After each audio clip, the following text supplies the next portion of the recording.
You're all assigned to me. That's received request for 311. You've got 1 or 2 victims. Division A, if you need any more personnel. 1 victim is down. We need a medic unit. Division Charles received, knocked down the fire. That would be bringing the 2nd victim down. And yes, we're going to need additional personnel. Go ahead and work off your aerial to the 6th floor. Primary search of the 4th floor. Power command from dispatch. The fire's been knocked down on 4 and 5 is clear. Do you want to reassign us? We're going offensive at this time. Offensive strategy A to C, offensive. Engine 15, you can respond. Nothing visible here. We'll not need additional manpower on Division 2. We've got 2 rescues in progress. Go to medic 1, have them report to the A side of the structure.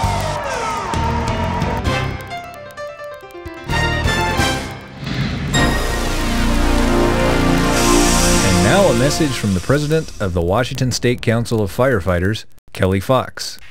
I'm also a member of IAFF Local 468 and the Olympia Fire Department. Welcome to your local, to the Washington State Council of Firefighters, the International Association of Firefighters, and the AFL-CIO. Firefighters and paramedics are among the most respected professionals in the country. As a new member of your local and the State Council, you have joined 230,000 firefighters and paramedics and another 13 million union members in their ongoing pursuit of fair wages, decent working conditions, and workplace democracy. We are committed to restoring a full voice for working people in society and the equitable sharing of the nation's wealth. Your participation in the achievement of these goals is essential to the success of organized labor. You have inherited a proud tradition. Unions have played a leading role in enactment of every important pro-worker measure, including the 40-hour work week, overtime pay, paid sick leave, paid vacations, unemployment insurance, health insurance, Medicare, Medicaid, pensions, Social Security, civil rights, and occupational safety and health standards.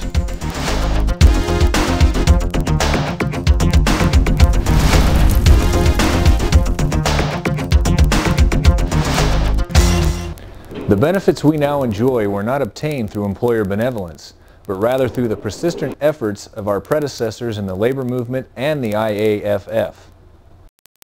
The main aspect that's missing for people that get hired today is a good historical education or a good historical understanding of why we enjoy the wages and the hours and the working conditions that we enjoy today. Since the beginning, fire has been a beneficial resource and a force of destruction. Civilized history is filled with accounts of great fires and man's organized efforts to control them. During colonial times, townspeople kept buckets in their homes and would band together into volunteer bucket brigades to help prevent fires from spreading to neighboring buildings. Benjamin Franklin's Union Fire Company was organized on December 7th, 1736, dedicated, as Franklin said, to preserving our own and our citizens' houses, goods, and effects in case of fire. The Union Fire Company was the first organization to make a specialty of fire suppression and rescue. Over the next century, workers in all trades began to struggle for better pay and working conditions. Attempts at organizing labor groups were viewed as deceitful conspiracies until the landmark decision by the Massachusetts Supreme Court in 1842 established the legality of unions.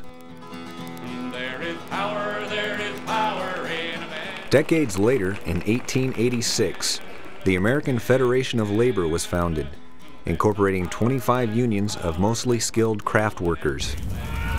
The Great Seattle Fire of 1889 prompted the Seattle Fire Department to become a full-time, paid department. Conflagrations in Spokane and Tacoma inspired these cities to do the same.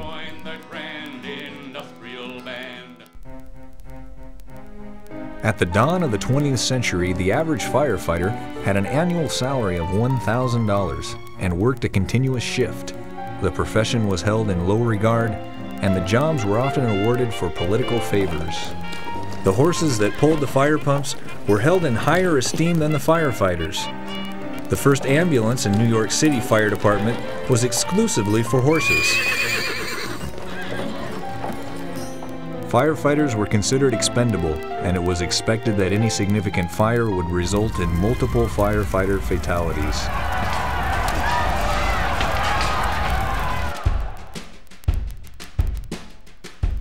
In 1903, the Pittsburgh firefighters affiliated themselves with the AFL and would later become Local Number 1.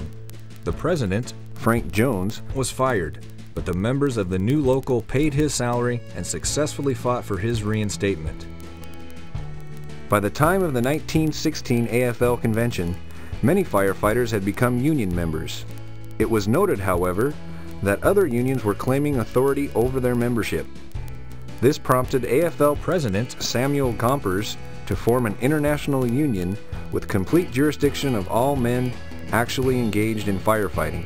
In spite of city officials' threats to dismiss any firefighter who joined, the Seattle Firefighters affiliated with the AFL in 1917.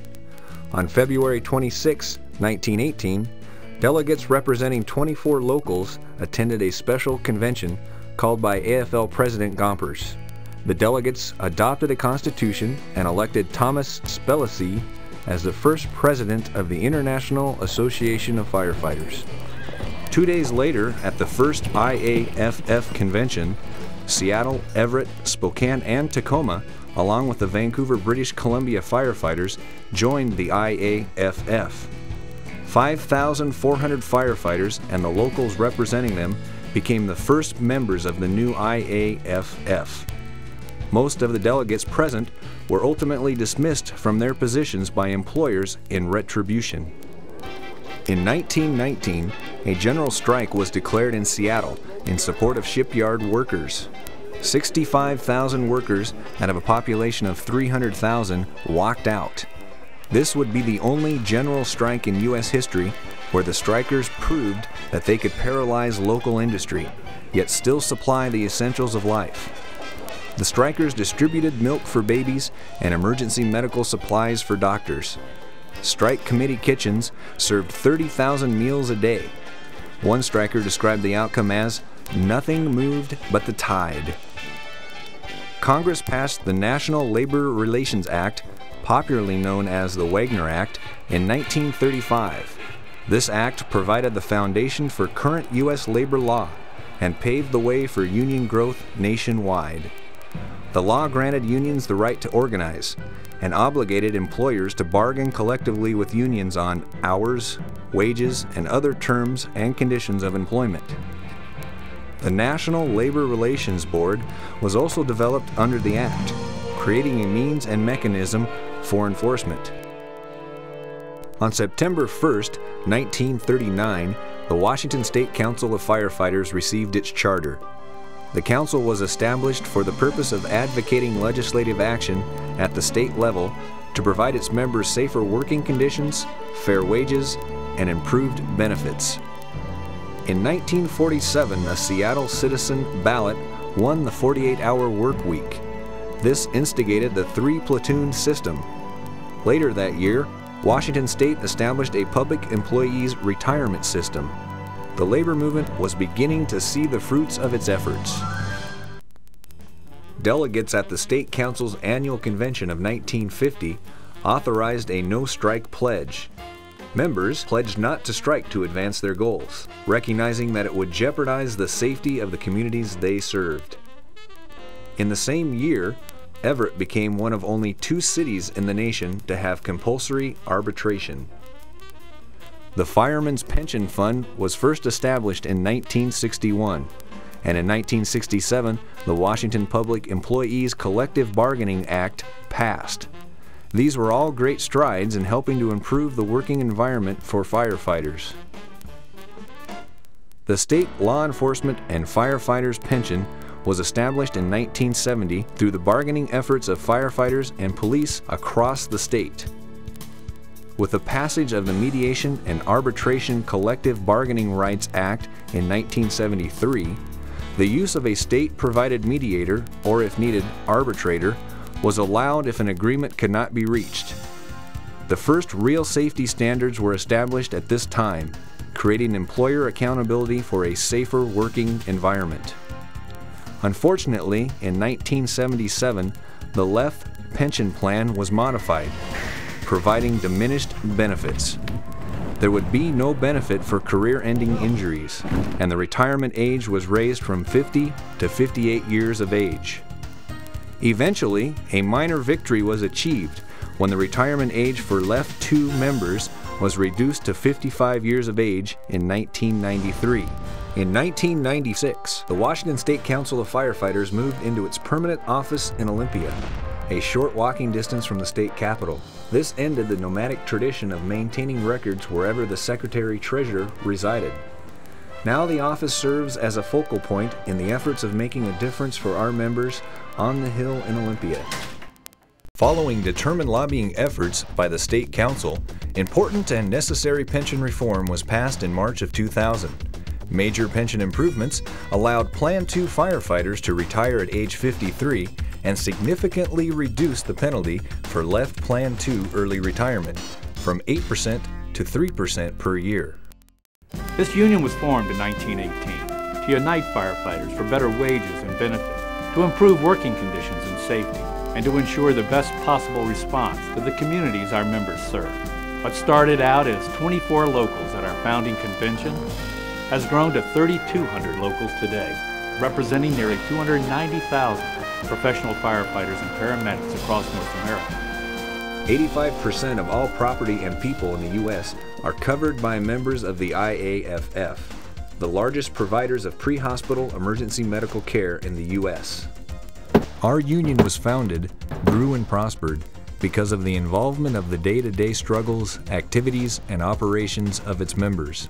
The best defense of internal democracy and an effective union was and remains an active member.